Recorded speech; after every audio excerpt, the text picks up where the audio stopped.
Bismillahirrahmanirrahim. Assalamualaikum warahmatullahi wabarakatuh.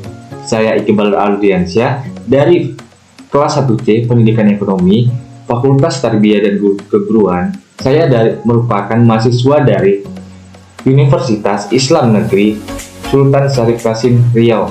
Nah, pada pembahasan kali ini saya akan membahas tentang sistem ekonomi yang dianut oleh Indonesia berikut dengan kelemahan dan kelebihannya, dan juga bagaimana cara kita mengatasi atau memperkokoh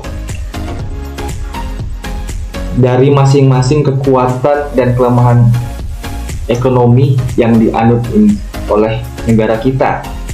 Nah, untuk pembahasan lebih lanjut, mari kita simak video presentasi saya kali ini. Di dalam video pembahasan ini, saya akan membahas tentang kekuatan dan kelemahan sistem ekonomi yang dianut Indonesia. Nah, dari rumusan ini, hal-hal yang mendasarinya ialah sistem ekonomi adalah cara suatu negara mengatur kehidupan ekonominya untuk mencapai kemakmuran. Pelaksanaan sistem ekonomi ini tercermin dalam angka sebuah lembaga ekonomi yang dirancang untuk mencapai tujuan tertentu. Nah, sistem perekonomian suatu negara dipengaruhi oleh banyak faktor seperti ideologi, filosofi, kehidupan nasional, karakter dan identitas bangsa, serta struktur perekonomian di negara tersebut. Nah, di Indonesia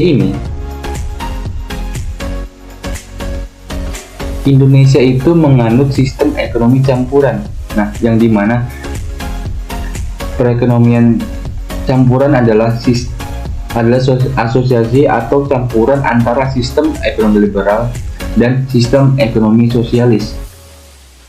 Dan juga Indonesia itu menganut sistem perekonomian tradisional.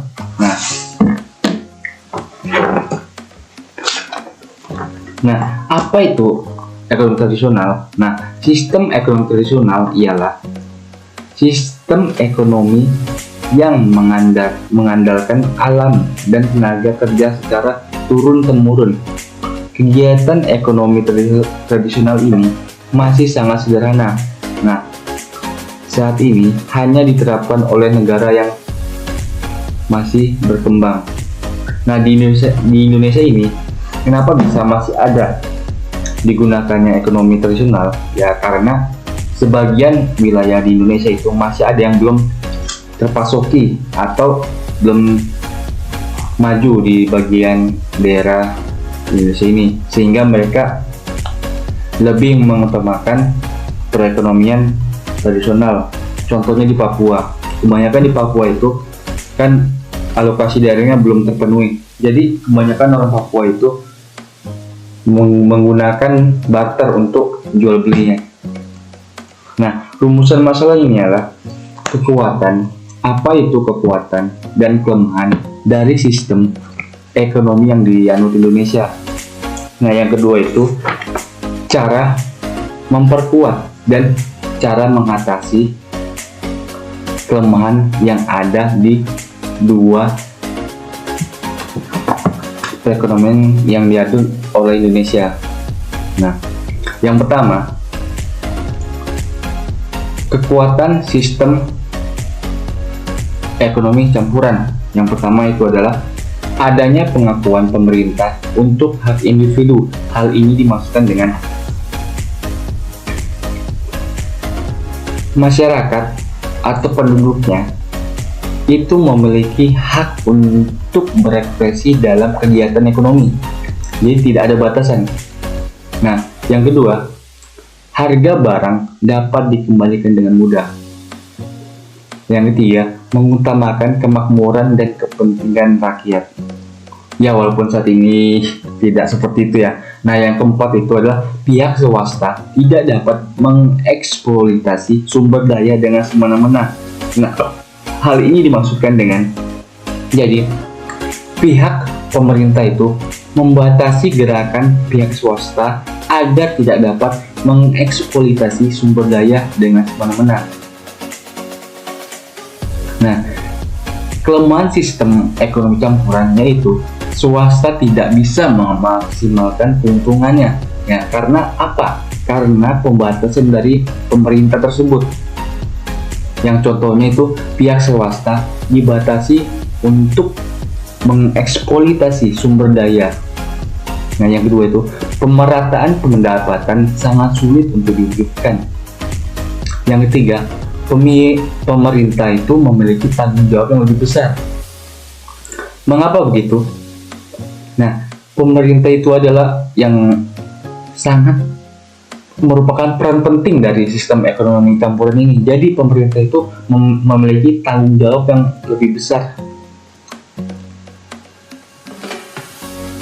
Nah, yang kedua itu adalah sistem ekonomi tradisional dan dari masing-masing kekuatan dan kelemahannya. Yang pertama, kekuatannya itu satu, adanya kebebasan individu pada bidang ekonomi. Yaitu sistem ekonomi tradisional itu tidak membatasinya individu untuk berekspresi dalam bidang kegiatan ekonomi. Yang kedua, tingginya produktivitas masyarakatnya. Karena tidak ada batasan itu, selagi tidak melebihi atau yang melanggar norma yang ada di tradisi tersebut. Produktivitas masyarakat itu sangat tinggi, yang karena ada di poin nomor 1 itu adanya kebebasan individu. Nah, kelemahannya yaitu satu, terjadi kesenjangan ekonomi antara orang kaya dan orang miskin. Kenapa begitu? Nah, dalam tradisional, orang kaya itu seringkali memonopoli kepada terhadap orang miskin. Jadi orang kaya semakin kaya, orang miskin semakin miskin. Nah, yang kedua itu terjadinya persaingan yang tinggi dan terjadinya monopoli untuk merebut pasar. Nah, kenapa persaingan tinggi? Karena untuk bersaing aja itu dianggap aja orang miskin yang melakukan ekonomi terhadap yang di sampingnya itu adalah ekonomi dari orang kaya. Jadi berbanding lebar gitu. Nah, poin nomor 2 rumus masalah itu cara memperkuat dan mengatasi kelemahan dari sistem ekonomi yang dianut Indonesia.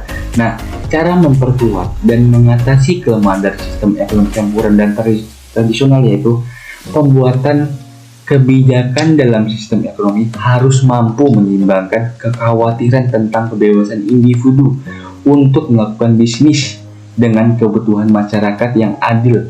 Proses permusyawaratan itu harus dilakukan dengan jujur dan prosedural. Mereka yang aktif dan dinamis dalam mewujudkan tatanan ekonomi yang adil dan merata. Nah, itu saja yang bisa saya tampilkan. Sekian, terima kasih. Presentasi saya. Jadi dapat disimpulkan bahwa sistem ekonomi yang dianut Indonesia itu ada dua, yaitu sistem perekonomian campuran dan juga tradisional. Nah, di masing-masing kedua itu memiliki kekuatan dan kelebihannya. Nah, jadi kita sebagai masyarakatnya ditujukan untuk memperkokoh kekuatan atau kelebihan dari sistem ekonomi tersebut, dan kita juga wajib untuk mengatasi adanya kelemahan dari sistem ekonomi di kedua perekonomian tersebut. Nah,